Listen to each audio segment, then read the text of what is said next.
Hi guys, and today we are going to be getting into a bit more of a serious video. This is sort of my take on Lucia Tepper's Why the Beauty Community is Toxic.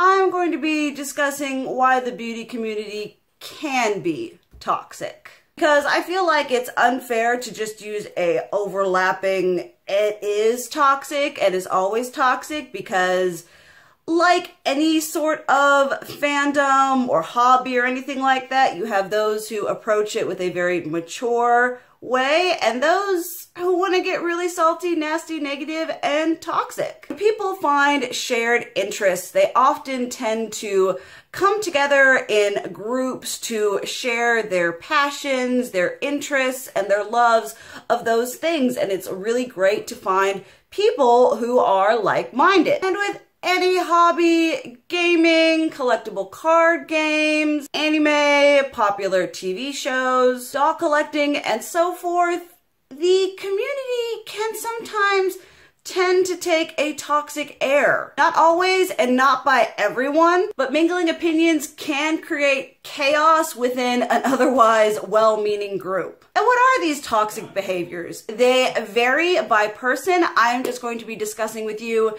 things that I have seen and experienced and think are prevalent within the community that I have had exposure to. Obviously, I am not, a big YouTuber or a big social media, so I'm not horrendously deep within the community, but we are going to just touch on things that I myself have become aware of. The first one is brand snobbery. This just really gets me. It is so detrimental when people automatically assume that just because something is from a higher end brand or from a specific brand or because it costs more money, it is automatically better than its less expensive drugstore counterpart. The problem I have with this is the fact that makeup is good no matter what it's from. I hate watching collection videos or declutters or anything like that, and they're like,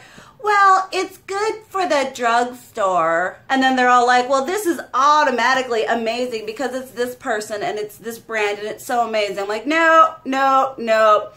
There is a equal level of disparity of quality no matter who, what, or whatever made it or how much money it cost. I've got like $5 highlighters that perform way better than like $30 highlighters, so there is not that obvious concrete line that's like high end is better than drugstore. It's not like that. And the problem with this is this sort of attitude really creates a barrier between beauty lovers who have different financial situations.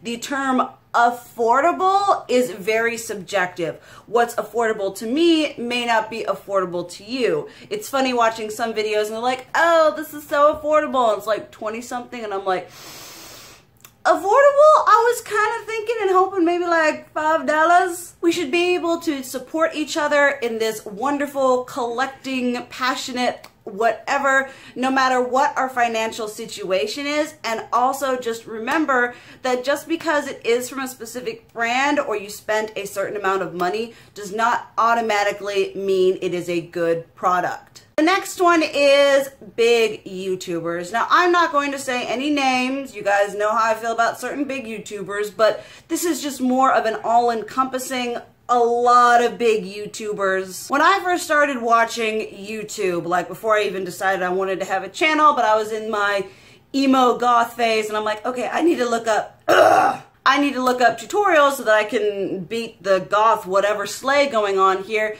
And that's what you had. The beauty community was based on tutorials and finding inspiration and being creative. And now the bigger YouTubers are more interested in PR hauls. Obviously, we've got reviews. I do a lot of reviews, so take that with a grain of salt as you will. They just have this repeated content and drama where I feel like the original, the heart of what started as the beauty community has really lost itself along the way. I remember watching Michelle Phan. I mean, you guys all, she was like the OG going on here. And the only time she ever mentioned a product was because she was using it. She's like, oh, this is an eyeshadow from thus and such that I'm using here. She was mentioning it because she was using it in a tutorial, not because she was shilling it to us. Another problem with the big YouTubers is the fact that their existence on a whole is portraying an unrealistic ideal and lifestyle.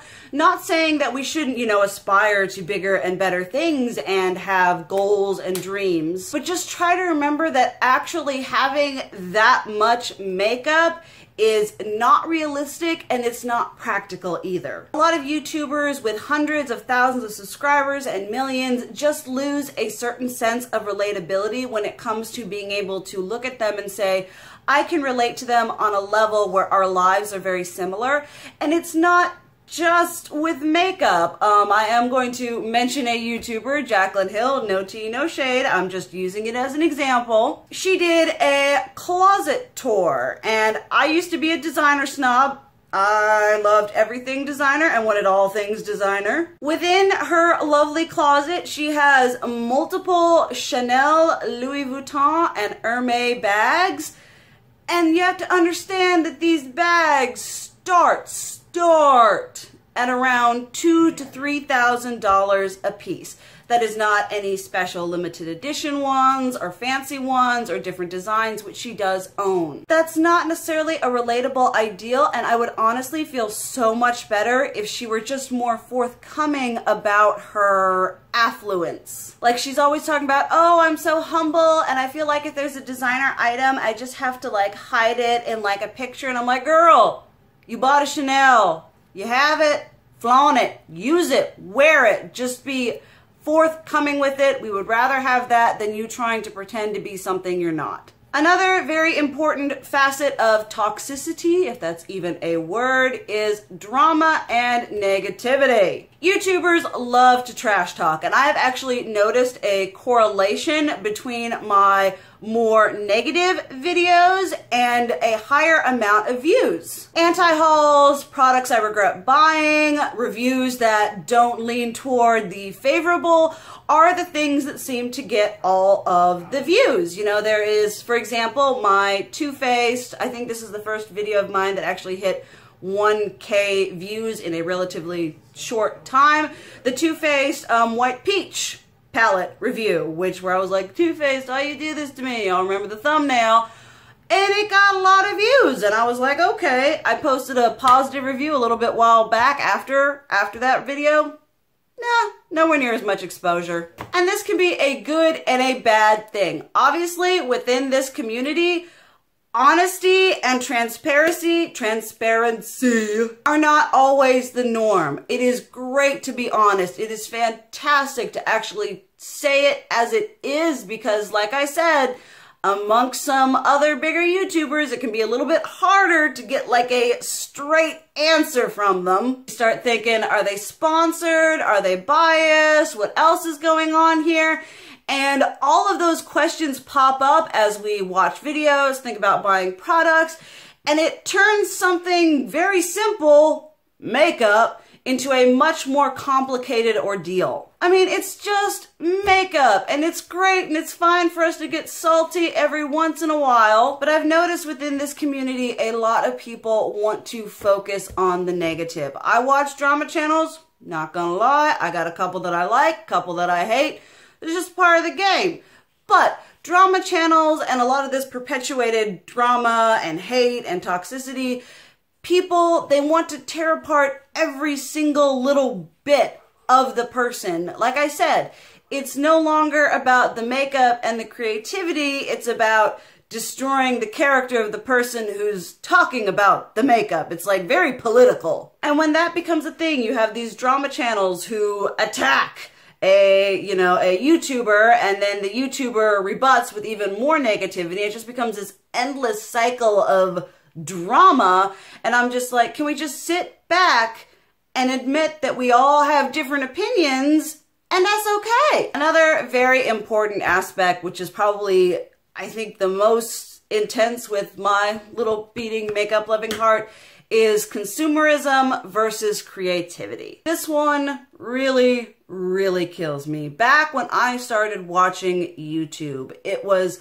strictly to get inspiration and to see how other people applied makeup and were able to transform into whatever they wanted to be. I never paid attention to brands. I just wanted a product to do what I wanted it to do on my face. It didn't matter what the brand was, how much it cost, so long as it did what I needed it to do. It's now become so much more focused on what and who we use rather than how we use it. And people buy makeup to have it, not use it. What happened to the originality? I feel like the beauty community has become a giant collection of cookie cutter people all trying to do their makeup in the same way, all trying to do the dramatic cut crease with the really pretty Kylie Jenner lips. And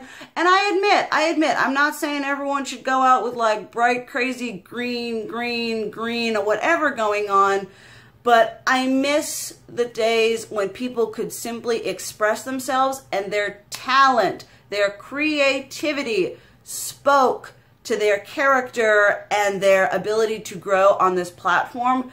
Whereas now it's more how much you have and reviews and less about what you are able to actually produce. And I know that some big beauty YouTubers are amazingly talented. As much as I don't care for her as a human being, Nikki Tutorials is talented. She was blessed by the makeup gods, and if I could have her skills, I would be a happy camper. But I don't, so I do what I can. I just wish that we could take a step back from that literal consumerism and that need to buy, and focus on getting what we actually would enjoy using and using it and showing the beautiful creative side of makeup rather than just continually trying to shill it. Makeup is one of my absolute favorite artistic outlets. I am a writer, I am a drawer, I'm an artist, I draw, I do anime, pictures, but I just love this outlet of creativity so much because it literally enables me to transform myself into anything I want to be. Do I want to be a vampire today? Do I want to be a kawaii Harajuku whatever? Do I want to be a dark, sultry seductress? Do I want to be a bright, fresh-faced, I can do anything with it. And we have really been losing that so much within this community. It just, creativity and the artistic side of it has been lost within YouTubers who are just reviewing it, doing gimmicky reviews, and just, it makes me so sad. That is a bit of a longer video. I apologized if it ended up a little bit rambly. I kind of tried to have points and everything that I was going on. The editing may be a little bit choppy because of that, but these are really things that I have seen within the community that makes me sad about how toxic we are and the fact that we aren't supporting each other in a creative aspect. But like all of these more, serious videos, definitely let me know what you think down below. Your opinions on the points I made and some points that you would like to make about what you think is a toxic element within the beauty community. As always, thank you guys so much for watching. I love you, and as always, keep it real. Mwah!